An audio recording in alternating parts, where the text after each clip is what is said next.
They thought it was beautiful. Imagine this. Young women, barely in their 20s, standing in front of a mirror after a long day at the factory. Their teeth glowed. Their skin sparkled faintly in the dark. It looked like magic. It looked like the future. But that shimmer wasn't fairy dust. It was radium. The same substance they carefully painted onto watch dials, licking their brushes into sharp points, swallowing tiny fragments with every stroke. The glow that made them laugh, that made them feel special, was seeping into their bones. Their clothes, their lungs, their very blood hummed with radiation. And here's the twist. Instead of pulling the plug on this slow-motion horror, instead of banning the glittering poison, companies like United States Radium Corporation kept producing it. They ignored early warnings due to the lack of regulation and knowledge. Investors doubled down on the promise of profit, continuing to fuel the destructive industry. You won't believe this part. While women were literally glowing to death, advertisers turned radium into luxury, skincare, beauty creams, even tonics you could drink. They promised to rewind time, to keep your skin fresh, to flood your body with vitality. A radiant life, the slogan said. No irony intended. The reality? Burns that blistered, tumors that grew in places no one could see until it was too late, smiles that fell apart, one tooth at a time, until jaws collapsed like crumbling plaster. But people kept buying because the packaging didn't look like death. It looked like glamour. And that leaves the question that should chill you. How did poison become marketed as radiance? Then came the bankers, and if you thought beauty ads were shameless, the markets made them look almost innocent. Radium wasn't just a substance, it was an asset, declared by Wall Street as the safest investment of the decade, safer than gold, more precious than platinum, more coveted than diamonds. Its price climbed into the stratosphere.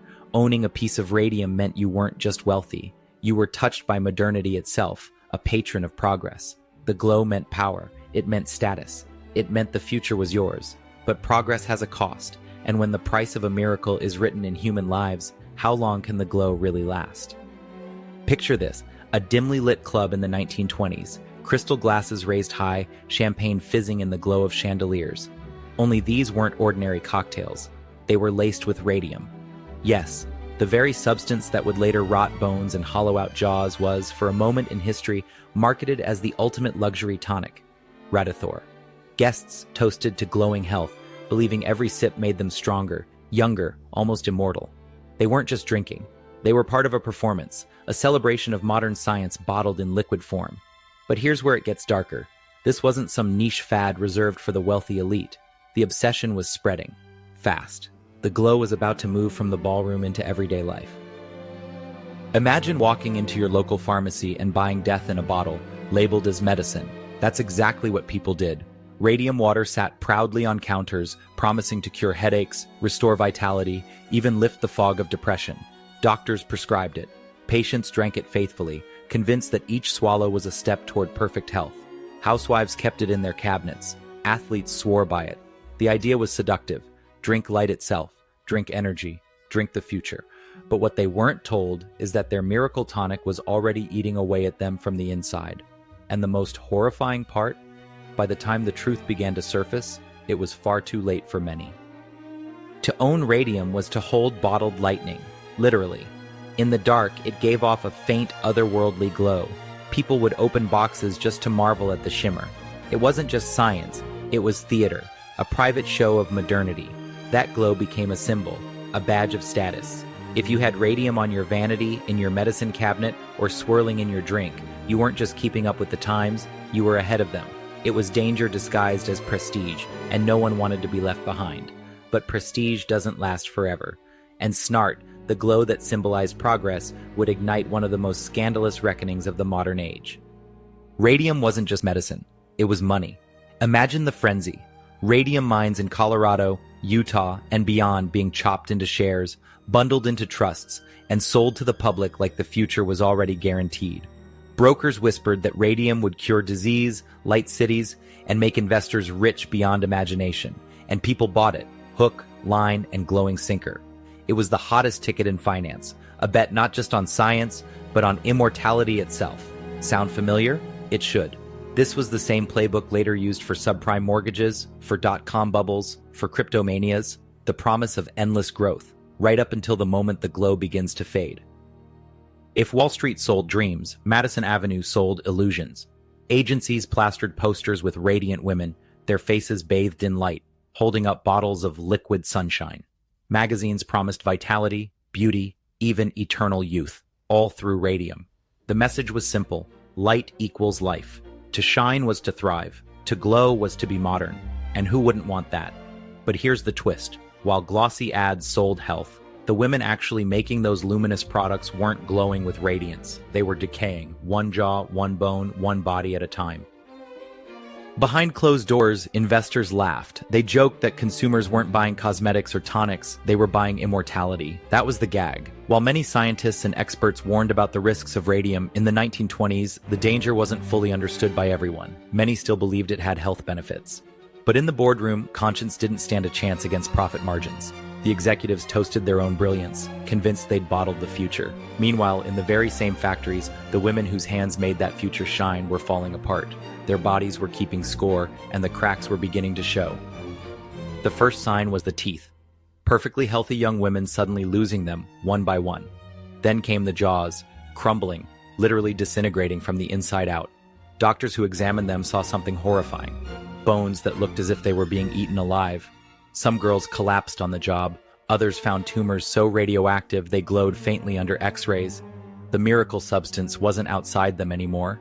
It was inside them, rewriting their bodies like a cruel experiment. Surely you'd think this horror would force justice. Surely the system would stop this. But the glow wasn't finished blinding people yet. So the women went to court. They were dying, wasting away in their 20s, and all they asked for was recognition, for someone to admit the glow had killed them. But the legal system was stacked against them.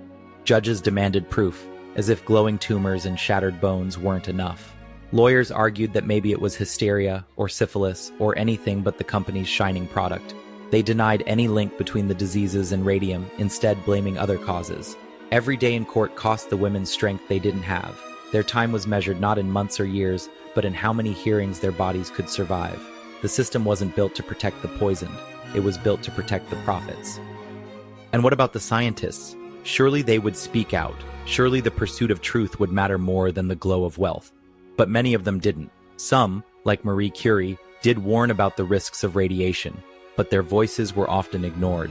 Others cashed in instead, licensing patents, selling radium technologies, and building careers on the very substance that was killing people in plain sight. For them, silence wasn't cowardice, it was currency. The truth was buried under stacks of profit margins, while the bodies piled higher, and the glow that once symbolized the future was about to reveal its darkest shadow. Radium was the crypto of the 1920s, dazzling, mysterious, unstoppable. Few understood how it actually worked, but that didn't matter. The glow was enough. The name alone carried the weight of science, of progress, of inevitability. Bankers promised it would change medicine. Advertisers promised it would change beauty. Investors promised it would change your fortune. And people believed because how could something that literally glowed in the dark not be the future? But like every craze built on shimmer instead of substance, the shine wasn't truth. It was camouflage. And beneath it, rot was spreading. This wasn't humanity's first dance with dangerous delusion. In the 1600s, tulip bulbs were sold for the price of houses. Sugar once promised health before it rotted teeth and bodies. Each age had its glittering trap, dressed as progress, sold as necessity. And now it was radium's turn. Only this time, the bubble didn't just empty wallets. It poisoned veins. It hollowed bones. It turned human bodies into monuments of marketing's cruelty. Unlike tulips, this collapse wouldn't just be remembered as financial folly, it would be remembered in autopsy reports. Here's the image you can't shake. Under an X-ray, a woman's skeleton glowing faintly, as if lit from within. Doctors called them living lighthouses. Their bones had absorbed so much radium, they literally shone. It was both beautiful and grotesque. A body turned into a beacon of the very thing that was killing it. Light fused with death, glamour fused with decay. And that's the haunting paradox of the radium age.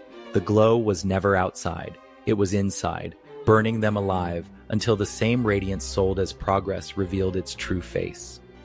Even after the deaths, after the lawsuits, the radium stocks never cooled. The bankers didn't flinch. They kept pushing, kept selling, kept packaging poison as value. The numbers were clean, the profits were high, and the system, with all its power, knew exactly what it was doing. These weren't mistakes. This wasn't a fluke. The moral bankruptcy wasn't accidental. It was systemic. A machine built to sell what was deadly, as long as it kept printing money. The dead bodies were the cost of doing business, and the books balanced perfectly. Radium was hailed as science's gift to humanity. A miracle, a cure-all, a step forward, a leap toward the future. But somewhere along the way, progress became a weapon. It was supposed to heal. Instead, it began to destroy the very people who believed in it. When progress kills, when the very thing sold as salvation is the source of the harm, what does that say about the system that peddles it? What's the price of this progress, and who pays it? And here's the question at the heart of this paradox. Was radium a miracle cure, or was it a silent executioner? One substance, so many uses. It illuminated dials. It healed cancers. But in the same breath, it rotted bones. It corroded bodies. The same glowing powder that was sold as the future also turned humans into monuments of suffering. The line between healing and killing, it wasn't medicine, it wasn't science, it was profit. And profit knew exactly where to draw that line. So, how does a market take something that kills and turn it into value? Simple. It packages the harm as prestige. It sells the poison as inevitability. And if the world buys it, the game continues. The power of marketing, the illusion of progress, the promise of untapped riches, they've all been used to sell us poison, and we've bought it every time. And we've seen this story before, from radium to sugar, from tulips to tech stocks, different poisons, same logic. It's the same playbook, spun over and over, rebranded, repackaged, and every time we fall for it. Radium wasn't the last toxic asset. The playbook lives on. Subprime mortgages, crypto coins, even bottled water. Each one promises something shiny, something progressive, something revolutionary. And yet, under the surface, it's the same rot. The glow changes, the stories evolve, but the underlying truth remains. We're still buying into things we don't fully understand, things that will cost us in ways we can't yet see. But the real villain here isn't radium. It's the ideology that allows radium, and all the poisons that came after it, to exist in the first place. It's the belief that profit justifies everything, that human suffering is an acceptable cost of progress.